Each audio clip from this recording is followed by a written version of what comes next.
Good morning, good morning. Welcome to today's coffee chat.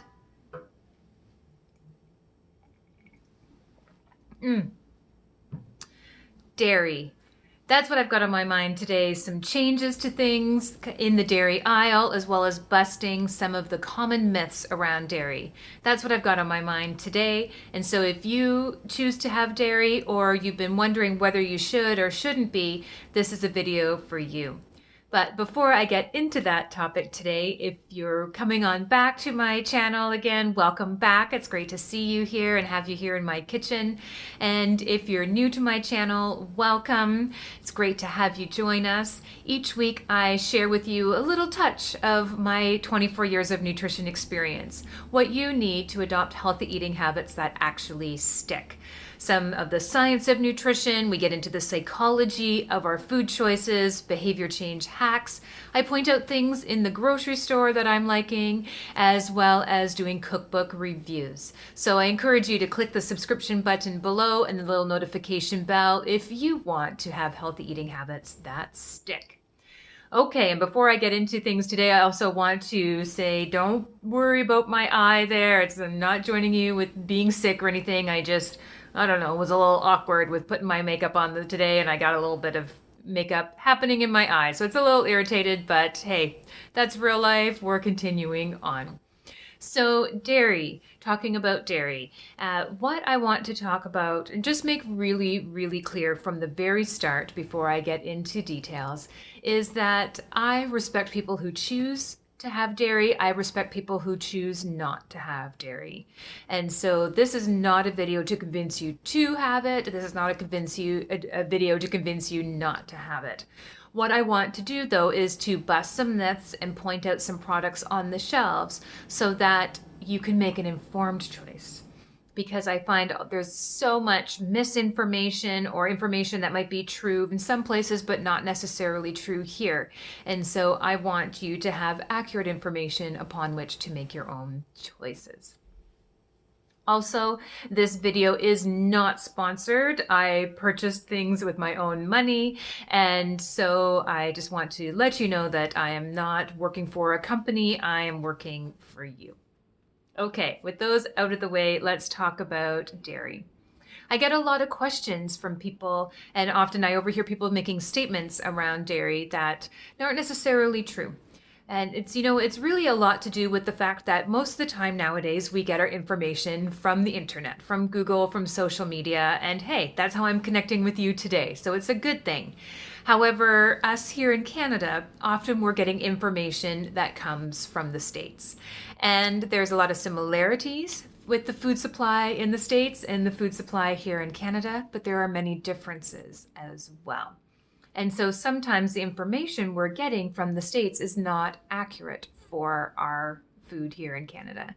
And that's particularly true when it comes to dairy. There are a number of differences for the dairy products in the States, the way the dairy is produced in the States versus here in Canada. And I'm specifically talking about cow's milk, right? Cow dairy.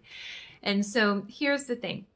In Canada, growth hormones are illegal. So they are not used in dairy cattle in Canada. They're illegal. It's used in the States as a common practice. It is illegal here.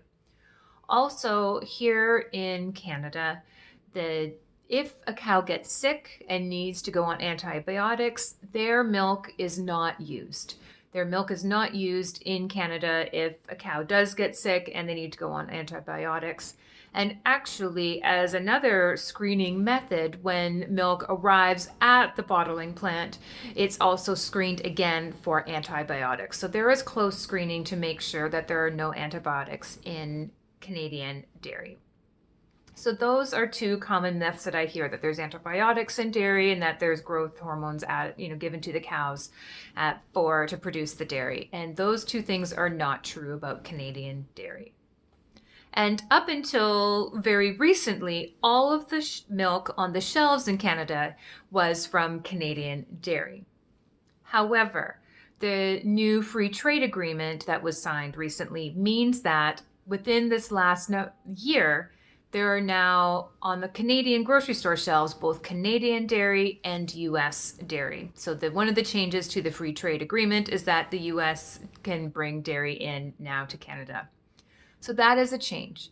So if you are choosing to do dairy, but you have concerns with the growth hormone and antibiotic practices, then you want to be looking for Canadian dairy. And means that you do need to take a moment to check before grabbing something off the shelves here in Canada.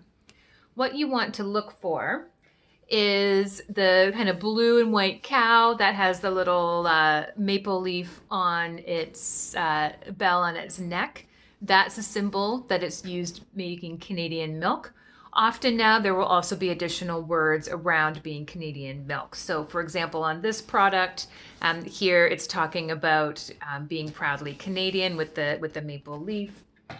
On this other milk that I have here, you'll see that it says fresh BC milk right here, and also product of Canada as in small letters there. So all of the Canadian milk, because they do want to differentiate it, they will be having that a symbol words around being Canadian milk. So you may need to take a quick peek to see the milk that you're grabbing, if it is that, because there is the US milk on our Canadian grocery store shelves now. And I have been keeping an eye open for it, and I've definitely been seeing it in all of the grocery stores in my local area. And I pop around to a few different grocery stores because that's what I do. You know, my poor sweetheart, when we go grocery shopping, I'm like, "Ooh, what's this product? What's this product?" It's like I'm always I'm always working, going to the grocery store is like product research for me, and I geek out. But anyways, that's, you know, I have been seeing the US dairy showing up on the grocery store shelves in my area, so likely happening for yourself as well in Canada.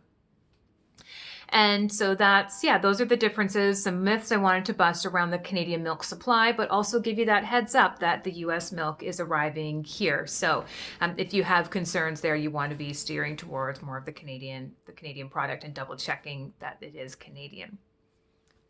I also gave a little sneak peek there to a new milk that has shown up.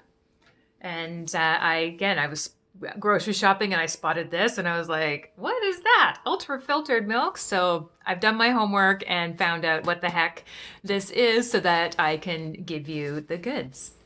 So ultra-filtered milk is exactly that. It's a very descriptive term. So it is real dairy, it is real milk, and it's gone through an extra filtration process. And in that extra filtration, what they've done is they've concentrated the protein and they've filtered out some of the lactose. So as a result, the milk has more protein in it, like glass for glass. So for example, this product here, it promotes that it has 16 grams of protein now in a 1 cup serving, and where a typical 2% milk in a glass would have 9 grams of protein. So if you're looking to increase your protein, or maybe you have a very small appetite and you're looking to make sure, you know, for every sip, for every bite that you're eating, you're getting the maximum nutrition, then that might be something that would interest you. Also, this milk has less lactose. They filter some of the lactose out. Now, there is still lactose present, so this could be helpful if you have just a little touch of lactose intolerance. This might be a good choice for you.